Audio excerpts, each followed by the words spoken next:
ছোট গল্প অহংকারী গোলাপ। একদিন এক সুন্দর বাগানে দাঁড়িয়েছিল দুটি ফুল, একটি রংবেরঙের সূর্যমুখী আর তার ঠিক পাশে লাল টুকটুকে গোলাপ। গোলাপটি নিজের সৌন্দর্যে খুব অহংকারী ছিল। সে সূর্যমুখীকে বলল, আমি এত সুন্দর, সবাই আমাকে দেখেই প্রশংসা করে, তুমি আমার মতো লাল নরম আর সুন্দর হতে পারো?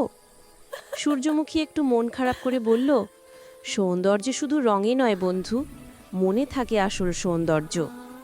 গোলাপ হেসে বলল, ও সব কথা, আমাকে দেখো কত সুন্দর। ঠিক তখনই বাগানের এক ছোট বাচ্চা এসে সূর্যমুখীর ছায়ায় দাঁড়িয়ে বলল, ওহ, সূর্যমুখী ফুলটা না থাকলে রোদে দাঁড়াতে পারতাম না, কত ভালো সে। এই কথা শুনে গোলাপ চুপ হয়ে গেল। সে বুঝল, সৌন্দর্য দিয়ে নয়, উপকার দিয়ে মানুষ বা ফুল সবাই মূল্য পায়। সেই দিন থেকে গোলাপ আর অহংকার